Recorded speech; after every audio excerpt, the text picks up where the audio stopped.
नमस्कार, मेरा नाम उदित नारायण है और मैं आप सभी का स्वागत करता हूं अपने YouTube channel the greatness class में। तो दोस्तों, हम इस वीडियो में बात करेंगे कि आप अपने इंग्लिश को कैसे इम्प्रूव कर सकते हैं और कैसे कंपटीशन में आप अच्छे मार्क्स ला सकते हैं इंग्लिश में। तो सबसे पहले उसके लिए ये जानना ज़रूरी है कि इंग्लिश के किस तरह से हम इंग्लिश को डिवाइड कर सकते हैं। तो इंग्लिश को हम बेसिकली 3 हिस्सों में डिवाइड कर सकते हैं।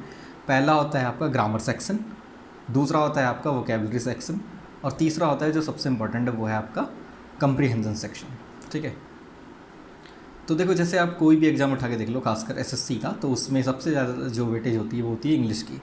अगर आप प्री में देखोगे तो वो 50 मार्क्स का है, उधर तो इक्वल हो गया। बट जब आप मेंस में जाओगे सीजीएल के या फिर सीएचएसएल के, तो उधर आपको सबसे ज़्यादा जो मेजर हिस्सा होगा वो होगा इंग्लिश का।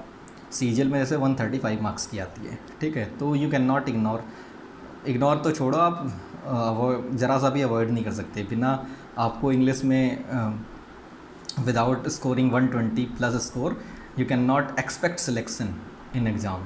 तो आप इसको मतलब बहुत अच्छे से पढ़ेंगे तभी आपका स्कोर जो है इम्प्रूव होगा।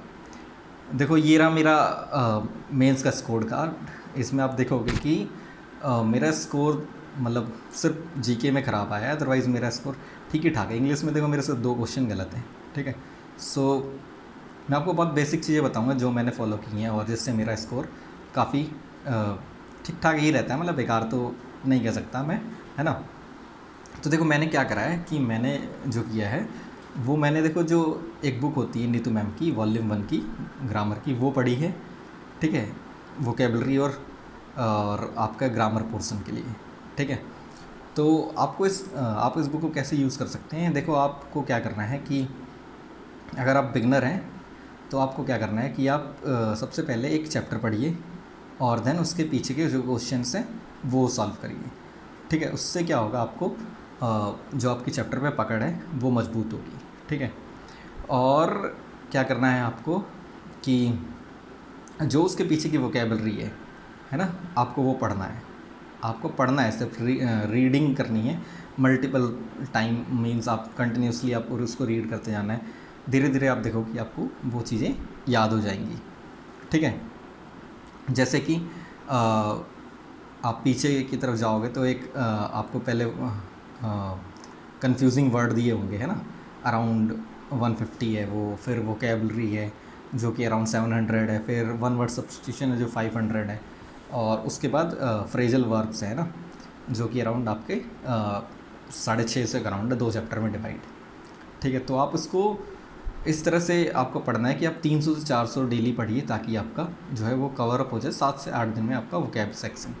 ठीक है, और इसमें 14 या 15 चैप्टर हैं जिसको आप अगर डेली बेसिस पे एक चैप्टर पढ़ोगे तो आपका 2 वीक में एक बार आपका जो चैप्टर रिवीजन है वो हो जाएगा।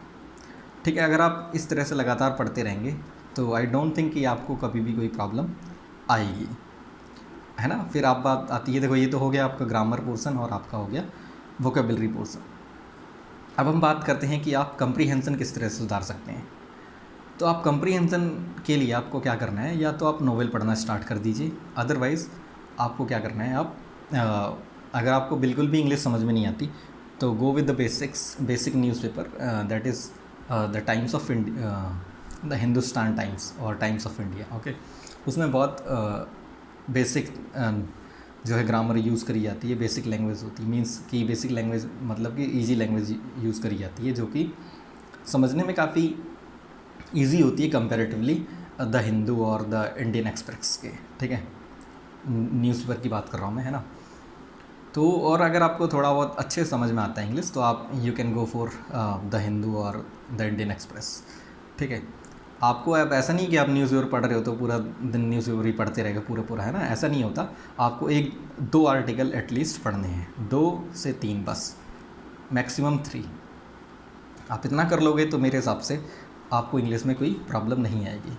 अब बात आती है कि चलो ठीक है, अगर मान लो आपने चैप्टर पढ़ लिया और फिर रिवीजन भी कर लिया उसके चैप्टर के, है ना, तो आप बार बार तो एक ही क्वेश्चन लगाते रहोगे ना,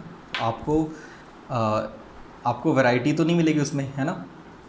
तो अगर आपको ऐसा लगता है कि आपके पास वैरायटी की कमी है और आपने मीन्स आप पढ़ के वो उसको आपको सेम सही लग रहा है या आपको याद आ जा रहा है, तो आप क्या कर सकते हो कि आप प्रीवियस ईयर की एक बुक लीजिए, है ना, लाइक ये जो किरण पब्लिकेशन की बुक है, इसको आप ऑप्ट कर सकते हो, है ना।